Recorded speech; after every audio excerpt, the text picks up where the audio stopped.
We'll get started in just one more minute.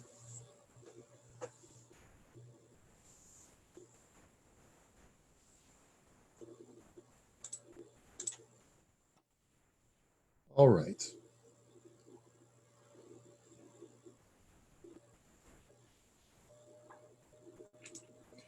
Okay, Rav Bombach, you're back, and let me just. I'm going to be muting all of our participants to make sure if I'm going to unmute you, Rav Bombach. Let's see. You can unmute yourself. Let me just. Here we are, unmute. There we go. You are unmuted now. All right, so good morning, everyone. I'd like to welcome you to a Sunday morning dialogue between Rav Menachem Bombach and myself. Good morning, Rabbi Bombach. How are things in Israel today? Good morning. Amazing. Things looks much better than last week. I know even the numbers are changing, but still it sounds good. You were telling me before we started that all the shuls are open and even some are having very cautious kiddushes, so that so society is starting to get back in order. Here in Canada, we're a little bit slower, but we are getting there. I wanted to introduce you as the flyer that we sent out says you're a community leader and educational entrepreneur in the Haredi community. And without reading your whole biography, I want you to tell people your story, but I'll just tell them that you head the Netzach Haredi Educational Network, which you founded, and which combines religious and secular studies and aims to educate students to become observant, Torah-loving Jews who are also prepared for practical life. Now, I was wondering if you wouldn't mind, there's about a 5-minute clip on YouTube, if I could show people an example of what you've been doing. Many of us have already seen the clip, but I think it's a good way of introducing yourself. So is it okay if I show that first? You know what? I think it could be a very, very good idea, but I think even when I will describe a little bit about my my challenges, I would like to, I think it would be a good moment to show them this film, this short film. Okay. So why don't you get started? I will give you a sign. Okay. Okay. Yeah. Very good. So please tell us your story, your background, and how you got into what you're doing today. Yeah. So thank you so much, Rabbi Daniel, for this amazing opportunity. I'm really excited to know you. I heard about the Canadian community so many times. I have a very close friend, is Nancy and Dov Friedberg. So the fact that I can speak to you, even I'm in Israel, gives me very good feeling. So thank you, Rabbi Daniel, and I heard also about your leadership many times, and thank you so much. So my story starts. You know what? I will start with a story, as a Jew like to start speaking to people. I was invited to a roundtable at the Knesset that deals between the Israel and the diaspora. So it's a roundtable. There is many issues between Israel and diaspora. So I was invited. So the previous member of Knesset, Michael Oren, asked me, what's your connection to this table? Why you are invited? So I said, listen, you have to understand I also immigrate to Israel at the age of 20. Oh, he says, so I'm so sorry. So he asked me from where, and I said, I immigrate from Mea Shearim. So he said, oh, you are come from the real diaspora. Now you can lead the table. And it really gave me the opportunity to lead the table. So why I actually immigrate to Israel at the age of 20. And the story is that when I was 20, I didn't know English, not Hebrew, only Yiddish, and not even basic knowledge in mathematics. And I can assume that no one of you would hire me even in the age of 20. Yeah, if you're looking for a good worker, you should have some basic knowledge. But unfortunately, if you had met me for 22 years ago, it was, I can, maybe I could be very good cashier or a Yiddish teacher, but that's the only thing that I can do. And actually, this is very, very, very sad. Baruch Hashem, I have to say, I grew up in a community that the value of studying Torah is very high. And this is a big and a huge present, and I really value it. But everybody knows not everybody could stay sitting and studying Torah all day long. It's not an easy thing. And it's sometimes it's frustrating. And let's say when I'm in the 20, I belong to the 1 million people in Israel that belongs to the Haredi community. We are not a million, we are 1,140,000. It's a community that we are growing very, very fast. And just in 2028, 40% of all our first graders in Israel will be members of the Haredi community.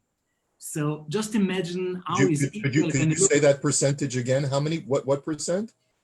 40% for all our first graders in Israel, first grade, Kita Aleph in Israel in 2028 will be members of the Haredi community. All right, so that's close to half of all first graders in Israel are going to be Haredi. Okay. Yeah, this is unbelievable. And just even in my city, in Beitar Illit, 60% are under the poverty line.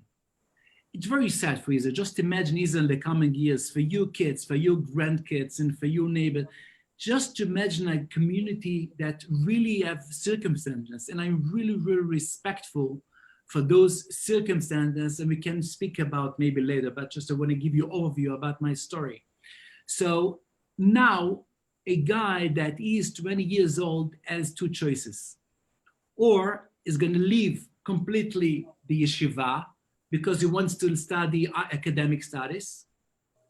And then if you're going to leave the yeshiva, that means he's going to feel unbelonging anymore to the community, to his family, and it's really, really painful, yeah? Or he will say, okay, I can't or, and I will focus in studying Torah all day long, that unfortunately, there are a lot of people who can't sitting and studying Torah all day long. I was just want to share with you, once I came to one of the rabbis and I said, Rabbi, you know that 30% cannot sitting and studying Torah all day long. And I know it's much more higher, but I was, I was really polite. I said, if I will say the numbers 50, 60%, he was going to chew me out from his room. So I said, I was very gentle, and I said, only 30%. And then the rabbi said, Rabbi Bombach, you should know that you cannot work anymore in education. And I was shocked. Why? I asked him. So he said, I would expect from a person that is educated and also has academic background, he should know the numbers, and the right number is 75. What does he mean the right number is 75? 75% they cannot sitting and studying Torah all day long, not 30%. He said, okay, you have to be. So this is very intimacy conversation that I had with the rabbi. But yeah, if someone cannot sitting and he has no choice, just sitting and studying Torah, he will also be very, very frustrated. So I thought to myself, it's a or, and let's think maybe we can do both together. So I come up with the idea when I finished my second degree in Hebrew University in public policy. I said to myself, maybe now it's a time to open a pre-academic program for Haredim, that they will have opportunity to have access to the academic world, in the same time to maintain their identity, and they should stay inside the community. It was a very good idea, but I can tell you that 50% of them dropped out. It was unbelievable. I will never forget why. Because first of all, it's really hard to close gaps in 1 year that usually people are studying in 12 years or even more. It's I met really brilliant people, really. And, you know, one of them was the Ilu Imponovich. It was very a fascinating person, a young guy. And he came to me and he said, Menachem, you should know, I had a dream to have a career I wanted to study in computer science.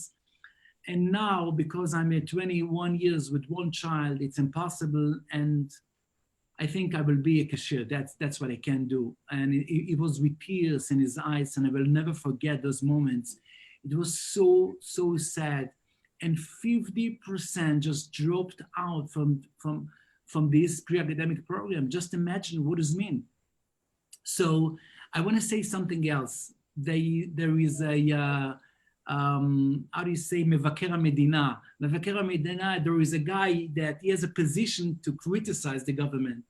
And he's publishing each year, he's publishing many, many things that is now not going well.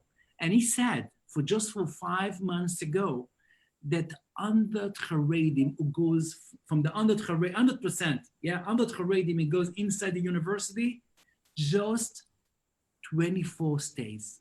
All of the rest are dropping out in the middle of the process. And that means that there is no chance to finish, to have a degree in any area in those ages.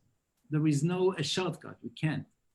So when I understand that this is a good solution, but not the best solution, I can tell you now, if you are working in Hebrew University, you can meet each 6 or 7 minutes a Haredi.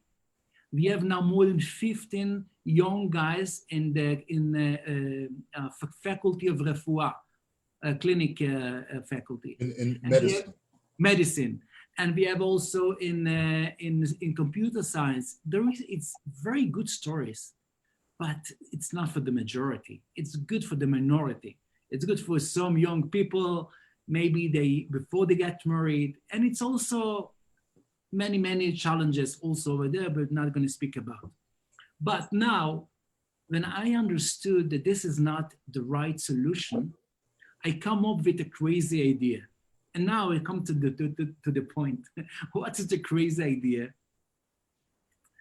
I had very a lot of experience in education, and I said to myself, maybe it's a time to open a high school that combines secular studies and religious in the Haredi Hasidic community in Beitar Illit. I live in Beitar.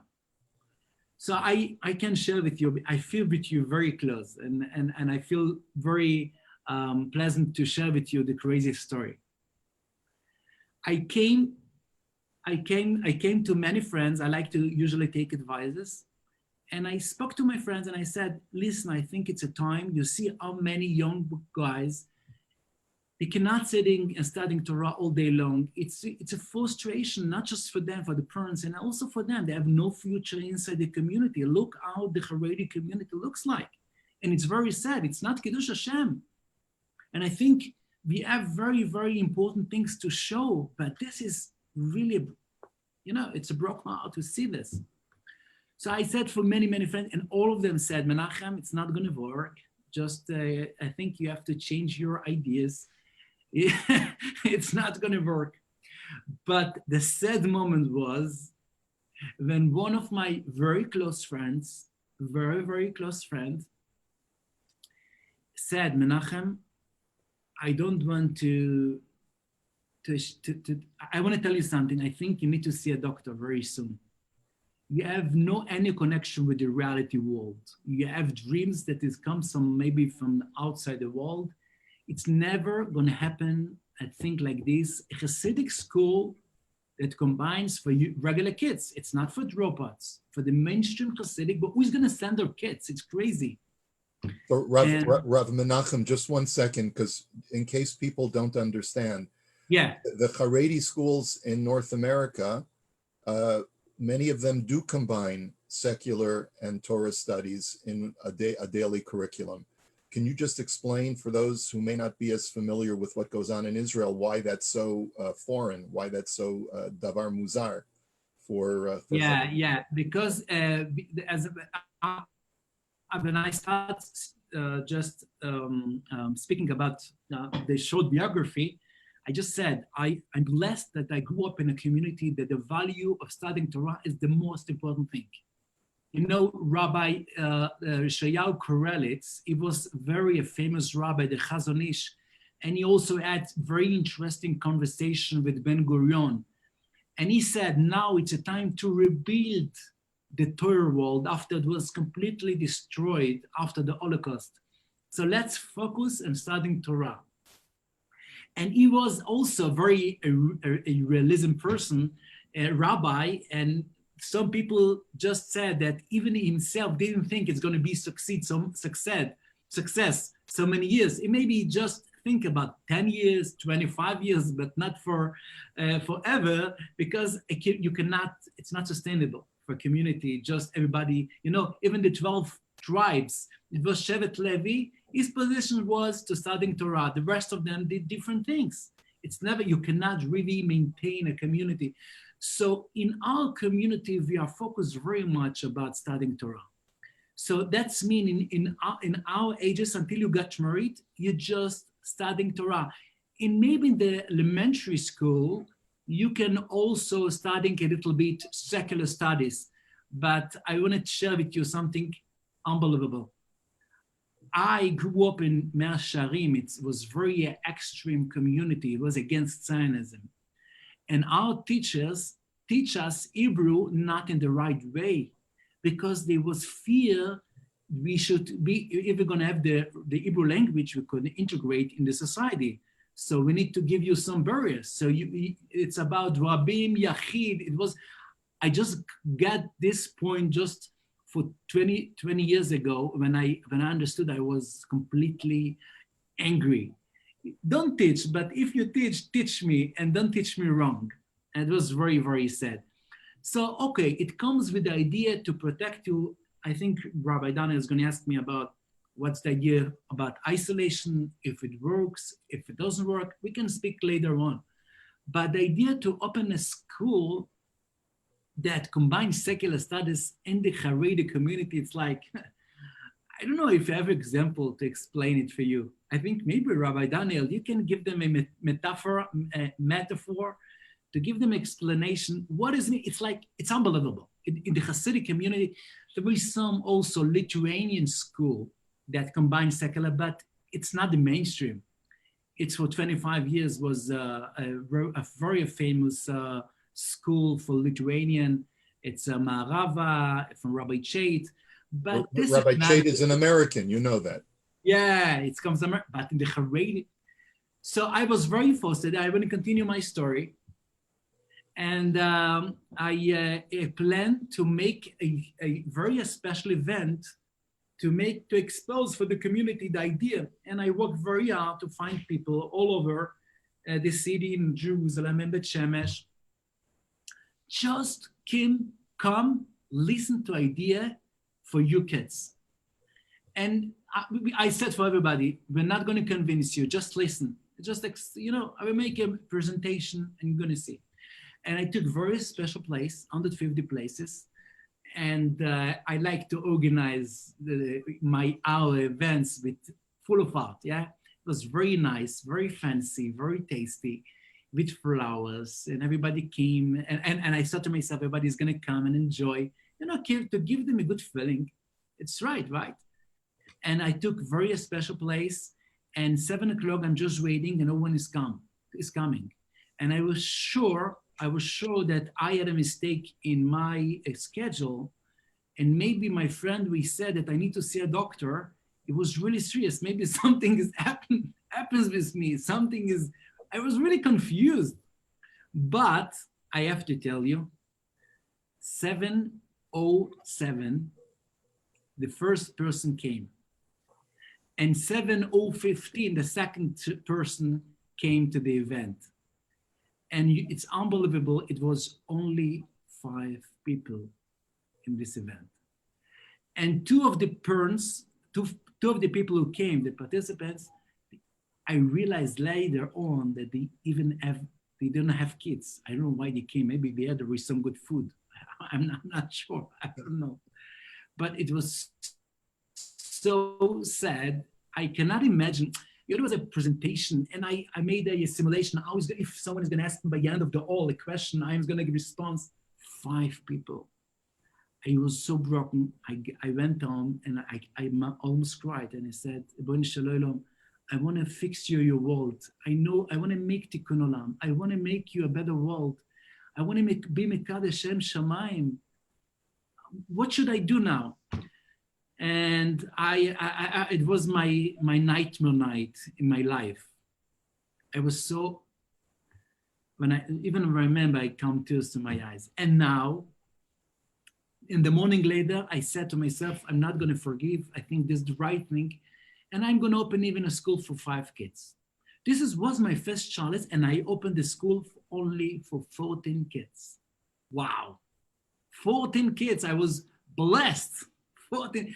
I have a manager, a CEO, a computer science, 14 kids, 10 teachers, 14 kids. And this was in Beitar Elite? In Beitar Elite, yeah. This was just my first challenge.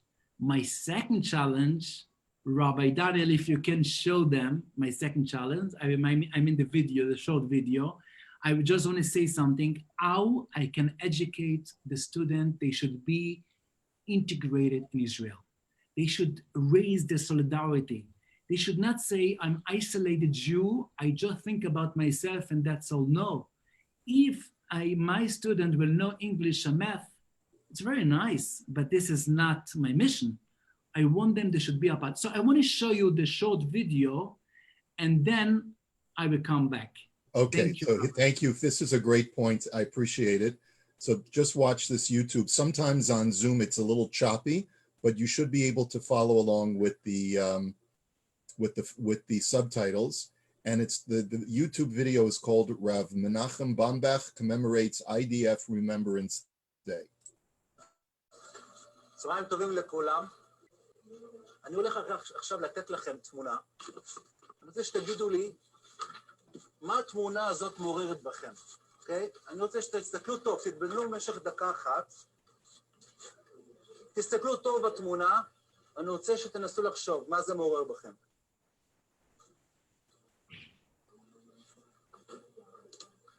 האם מישהו רוצה להגיד לי מה התמונה הזאת מעוררת בו באופן אישי?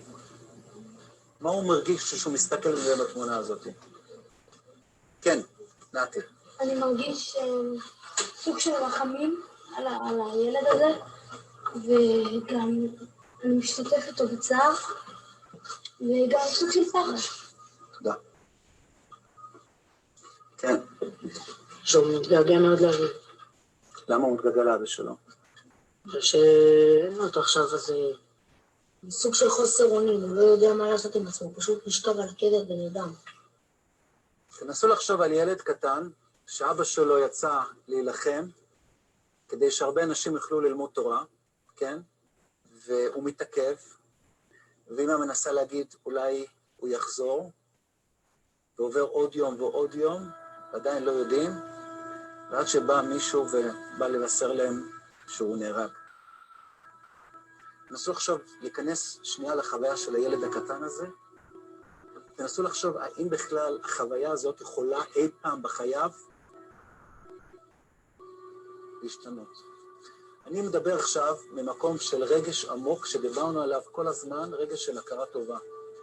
שיש אנשים שהם עושים את מה שהם עושים מתוך אמונה שהם באים להגן על הארץ הזאת. אנשים שמשלמים מחירים מאוד מאוד כבדים, מבלי להיכנס איפה אנחנו עומדים בזה, אוקיי? אבל זה מאוד מאוד ברור שאי אפשר להתעלם מהמקום הזה. זה יום מורכב עבור הציבור החרדי ועבור בומבך. איך מתווכים אותו לתלמידים שמעולם לא ציינו את היום הנורא הזה. יש סיפורים שונים, כל שניים. אוקיי? אני מציע לכם שתקראו את זה לא קריאה שטחית, אלא קריאה מעמיקה.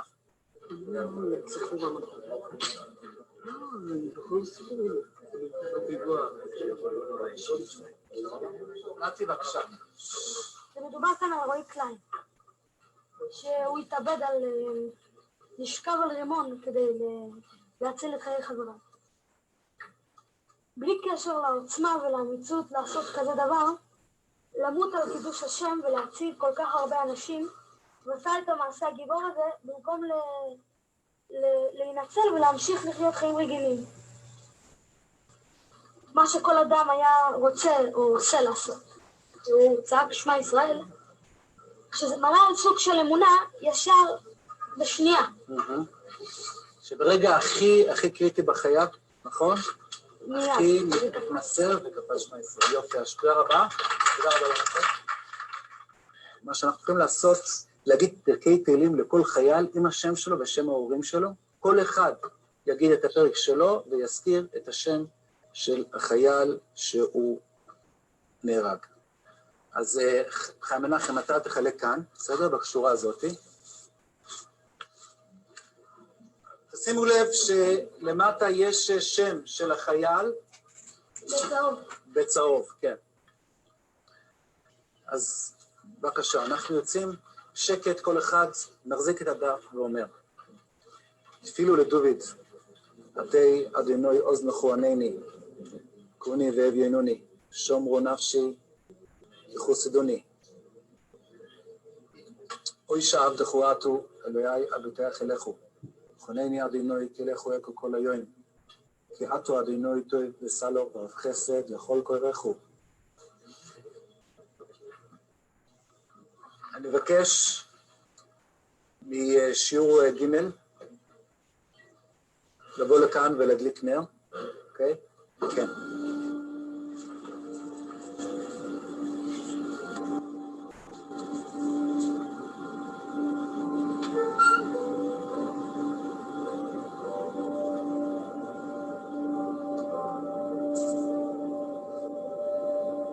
שיעור ב'.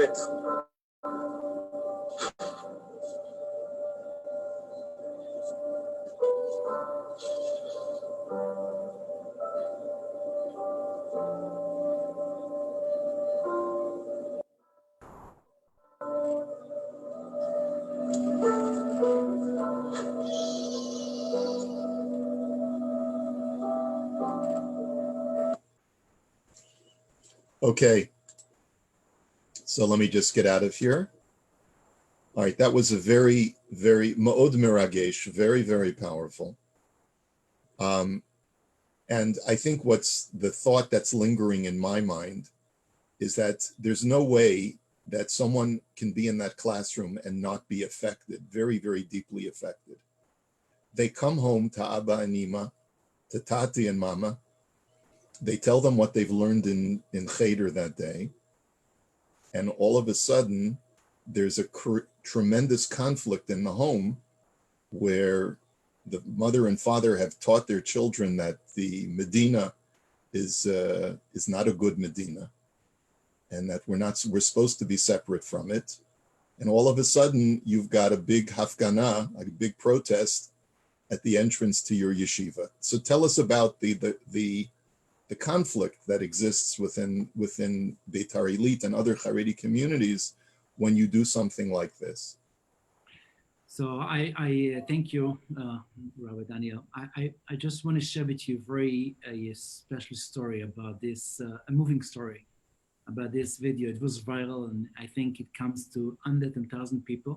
I didn't know. So it was a guy, there was a previous member of Knesset, from Yesh Atid. He just took it and cut it from their old film and just spread it. So I want to tell you one story. It was a day after it was published, this movie. Came to me a guy, was a Gingy. I remember his face. And he came with tears. And he says, you Rabbi Bombach? I said, yes. It's important. I need to sit with you right now. So I was a little bit shocked because I have some people that don't like us, like me too much sometimes. So I didn't want to, but I said, okay, please come in. So he said, listen, I'm coming from Rehovot. It's 45 minutes a ride from Rehovot to Beitar Elite. And I just came to you to thank you in my name, in the name of my family. What's the story? He says, I have a grandmother. She's 87 years old. She's a Holocaust survivor, and she lives in a kibbutz. She hates Haredim. And one of her kids and grandkids become Haredim, and she didn't want any connection with the kids. 17 years, and we appreciate her very much. And she's a very brilliant person, but she don't like Haredim at all. And we try for so many years to find a way to her heart. She should say, okay, let's put it aside, but we are kids.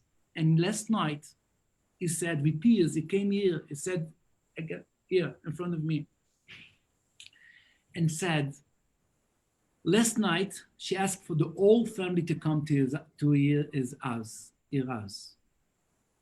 And we didn't know what she's going to say. She's 87 years old. It was very shocking, we didn't know what she's going to say. And everybody came. It was a silent, it was a very not easy moment, the family. And then she said, before I'm going to speak, I want you all to watch this film. And she asked them to watch the film what you watched just for 2 minutes ago. And she said, I didn't know there is Haredim who respect soldiers. And I'm so sorry. For those years, we was disconnected. I'm just asking for reunion of connecting. And it was a cry, everybody cried. That it was very, very special moment just because of this movie. And I had someone else is 91 years old. He said, I'm almost to die. I'm a Holocaust survivor. And you should know, thank God that I'm still alive to see what you're bringing for Israel. So this is a movie that really makes Kiddush Hashem.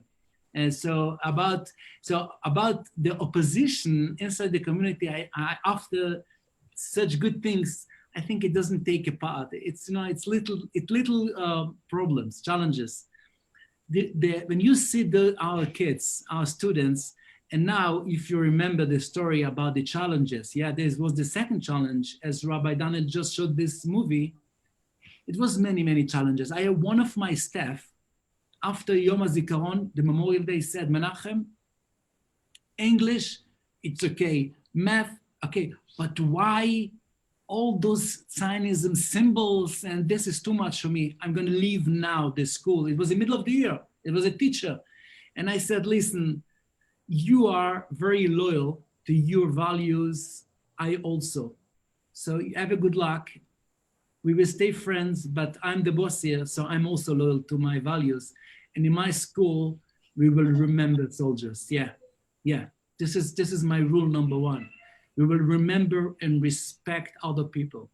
This is about Avat Israel. This is about to be Jewish. And now I can tell you we have 5 schools in Jerusalem, Bet Shemesh, and Beitar, and we have almost 1,000 kids. Wow. Yeah. And we have a network of school. The network of school the name is Netzach. Why Netzach? Because we are here forever. There is no way back. We will show that we can raise a community that can stay with with identity and love what you believe and your tradition. Everything is okay. But we are part of Israel. The isolation cannot be anymore in our community. Reb Menachem is the Gedolei Yisrael who lead, the rabbinic leaders who lead the communities that you serve. Are they able at this point to give you a hamlatza, to give you a recommendation and to endorse what you're doing? I met in America a Spinker Rebbe. He's a Rebbe, Chassidic Rebbe. And I said, I think he grew up in America, in Borough Park.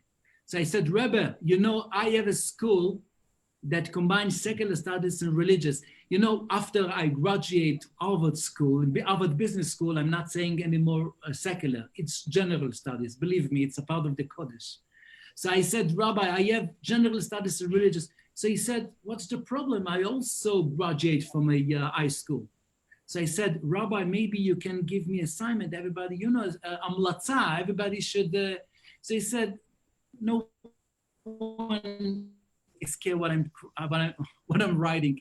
No one is considering me. So forgive, maybe find another rabbi. I mean, unfortunately, now, even in those moments, the rabbis don't want to give me a public support. But I have to tell you that we have many, many supports. Silent. Silent, yeah. And I have a very good backup. So I have connection with so many rabbis, even in the Lithuanian world, in the Hasidic, because it's not the Hasidic, we have also Lithuanian yeshiva. And we have for many communities. So they understand exactly why we need those change, but they don't feel confidence to loudly say for the audience, okay, ladies and gentlemen, the door is open, do what you, they're really afraid maybe something will happen and damage their there is psychologist fear and there is politics fear. There's so many borders and that is not easy. I want to tell you one story that one of the rabbis, and I think this is regarding what you asked. I met one of a very anti-Zionist rabbi. His family name Teitelbaum.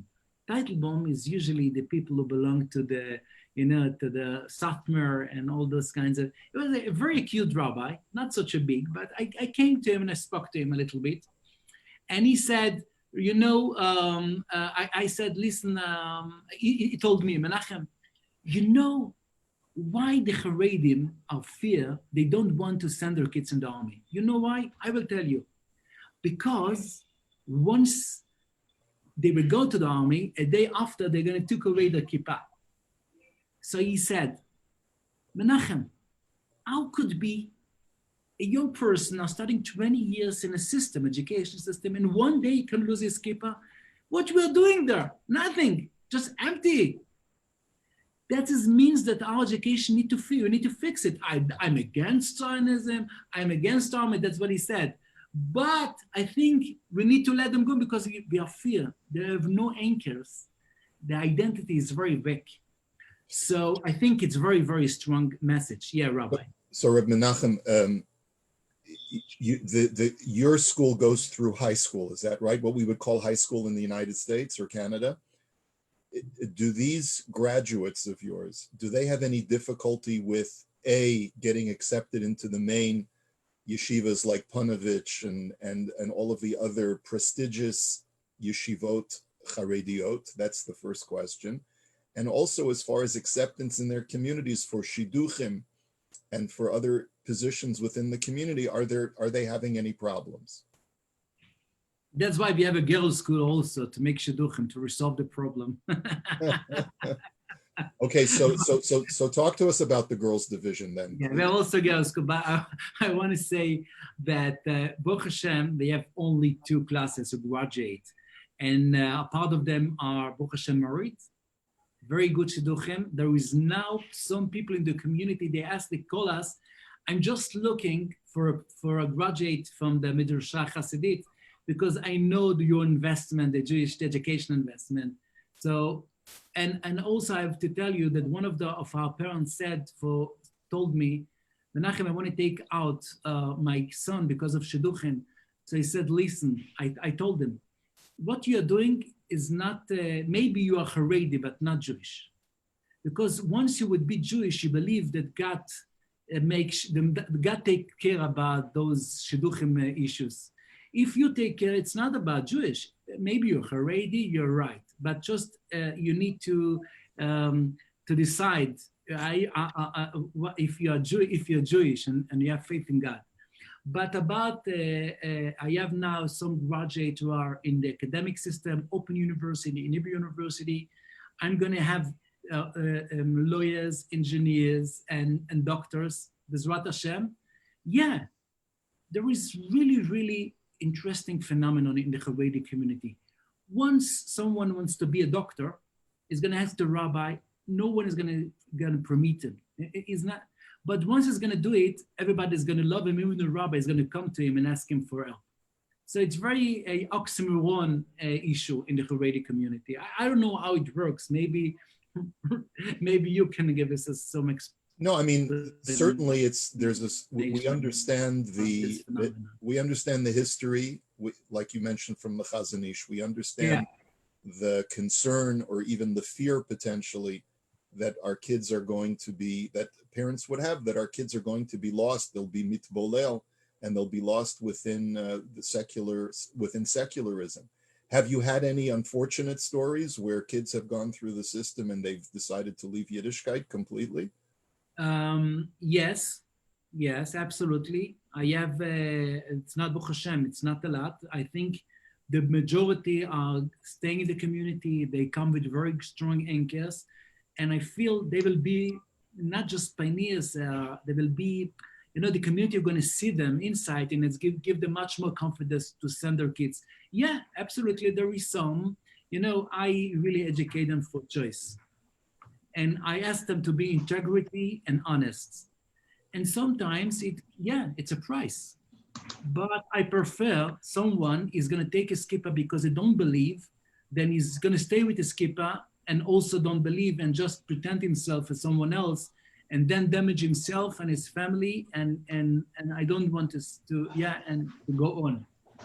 Yeah, I'm very radical about choice. Yeah, choice, please, choice. If it's right for you, bakasha. It's not a Haredi conversation, language, but this is, that's what I believe. But it is a small percentage you're mentioning. In other very words, small. If you were to compare it, for example, to the hitbolalut that takes place in the Dati Leumi community, I'm sure it would be a much smaller percentage. As I want to say, in the Dati Leumi, there is no hitbolalut at all. They just become secular. They become secular. They are speaking about 40%. I want to tell you, in our community, the official percent of people who are become secular is about 10% from each age, 22,000 kids in each age. Yeah. Okay. So it's about 10%. But I want to tell you, you will never know how many people has this connection with God, even they see them in the shul. Now you can be a secular Haredi. If you're Haredi, it doesn't mean you have contact to God. It's very problematic issue. So what does that mean? What does that mean? Is a culture. Haredi is a culture. It's not God. It's not about God. So in other words, what you're saying is he has the levush, he has the same dress, he lives within the community in Beitar or Beit Shemesh, but he doesn't believe in God. Absolutely. Yeah, we have that here also. Yeah, but that's why I'm saying to the rabbis, when I spoke to them eyes to eyes, I said, now it's a time to find new tools to deal with the new world. So, you cannot. I'm sorry to ask you again, what was your hesitation about what's holding you back about the... Sorry, hold on one second. About the deck, the day, the timing? Hold on, I'm sorry. I just have to, someone accidentally unmuted themselves. Let me just get you back. Here we go.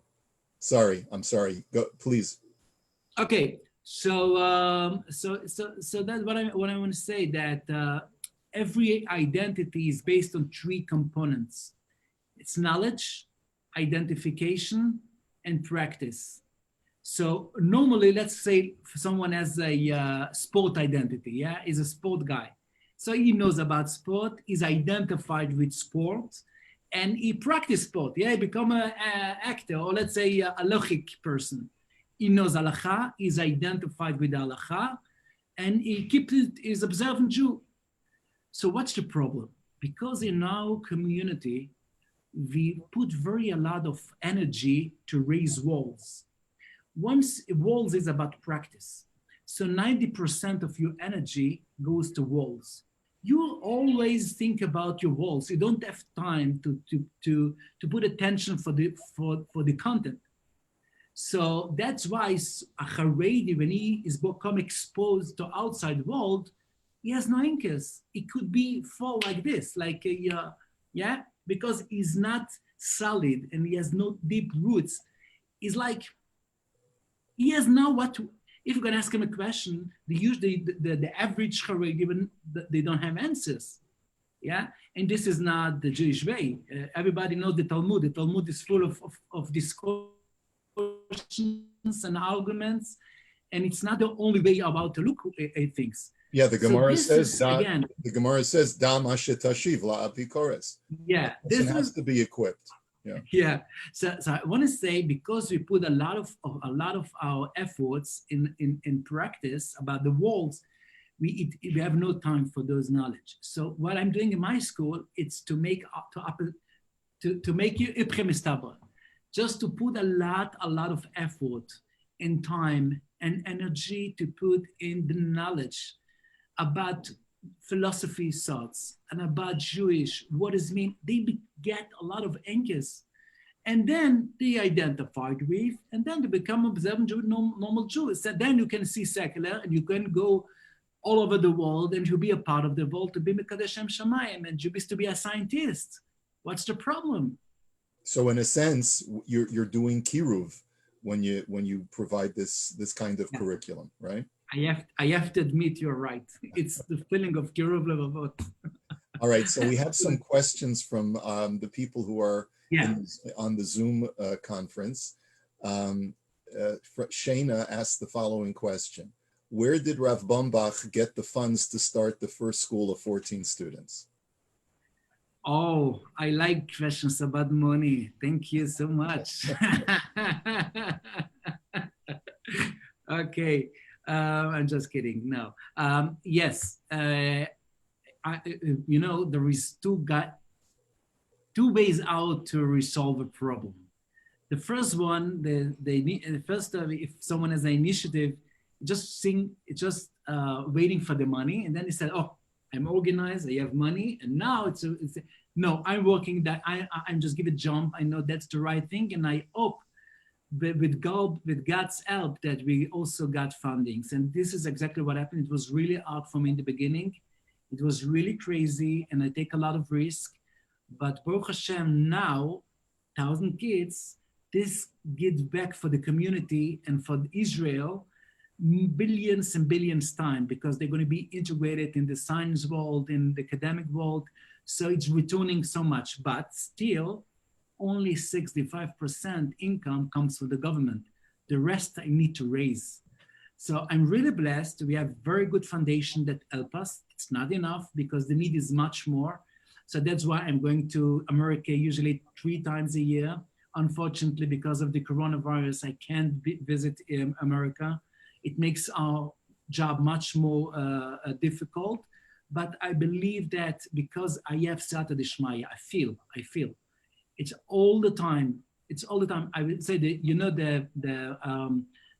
the Foundation of New York. The famous Foundation of New York. Yeah, for the Federation of New York. You're talking about the Federation. Yeah, the Federation. Yeah. Mm-hmm. I have very close friend of one of the people there. Also, I'm very good with Eric. So, and I said, maybe next time when you have a guest that wants to see a new project, I think it's a good idea. You should see this school. So the guy said, listen, I have someone is going to come, but he hates Haredim. So 99% is not going to give you. And I said, okay, I do my efforts, and it's not my issue, it's So the guy came from New York, and he fell in love. It's 5 years, he found out a lot of money.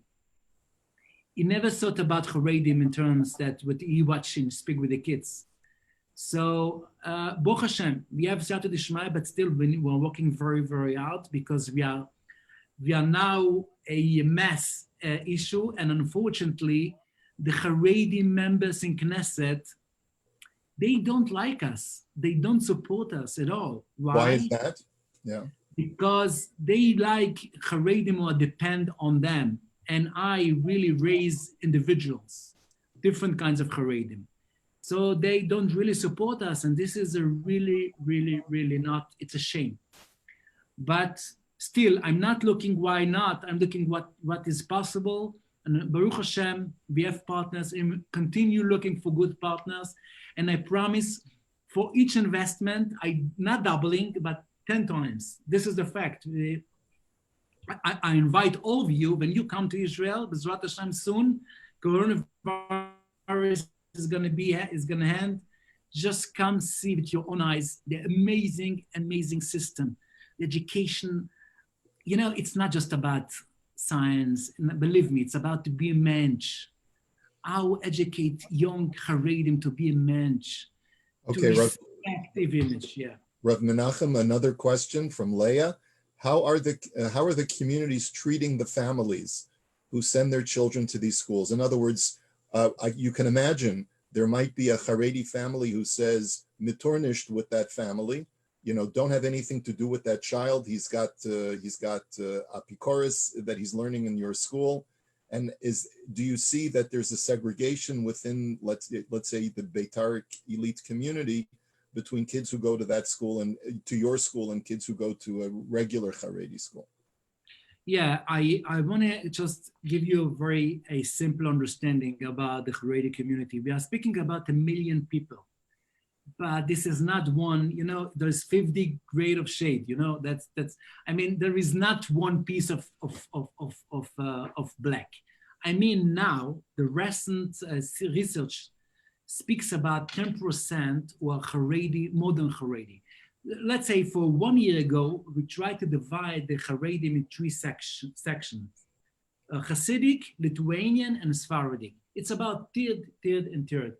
Chabad, I'm not sure where is the located, but now we have 10% who are modern Haredim.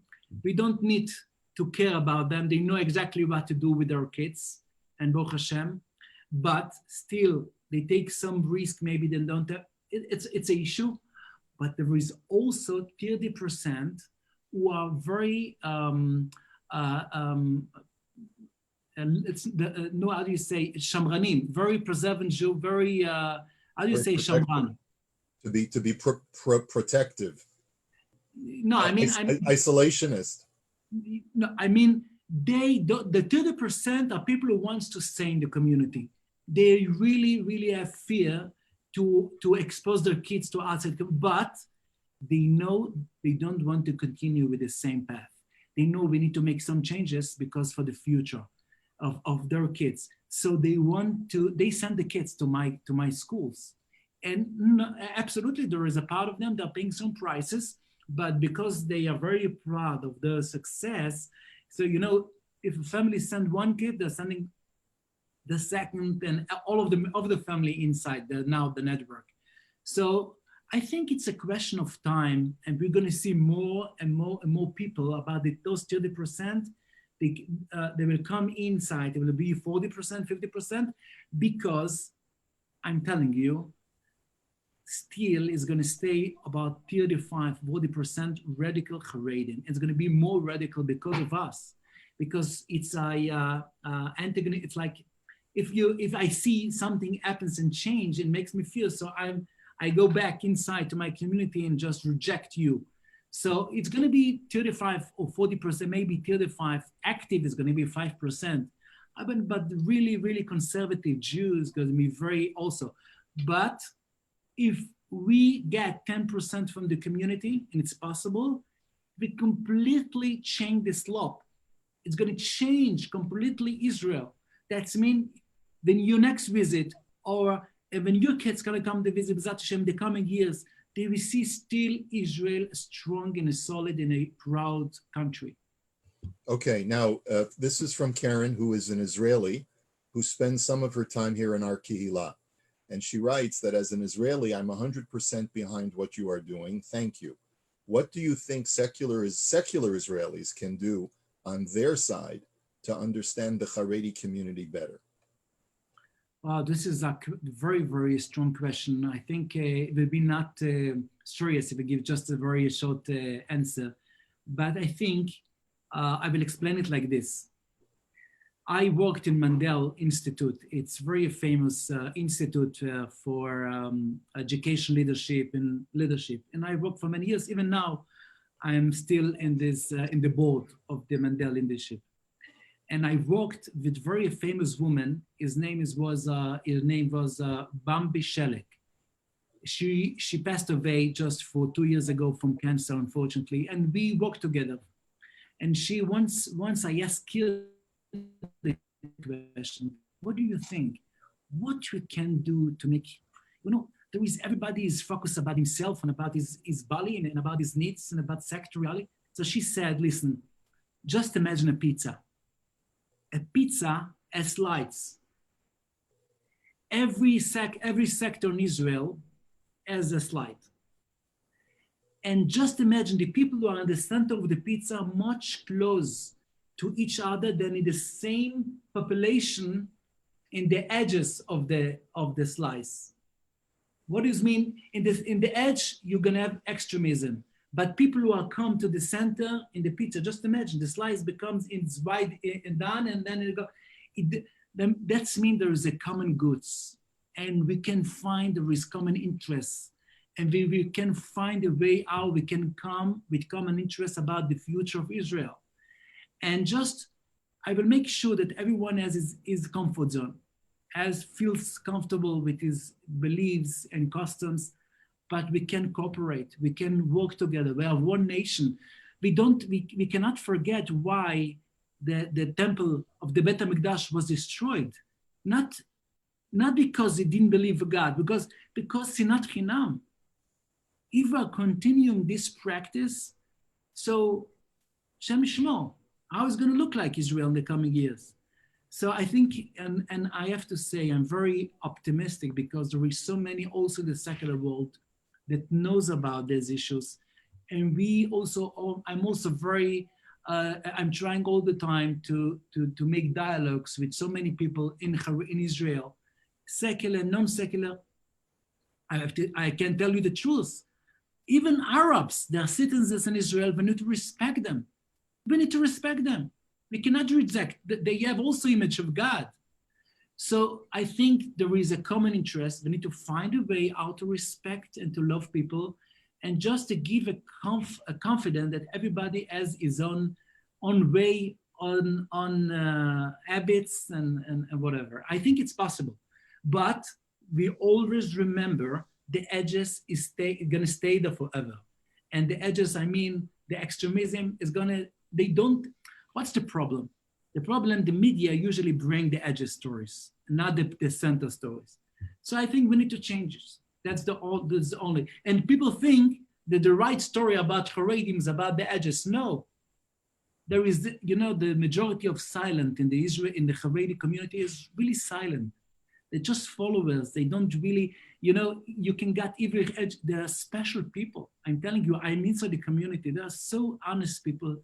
They just want to a frugal lifestyle. There is so many amazing things. And when you're going to ask a secular, what do you think about Haredim? Oh, wow.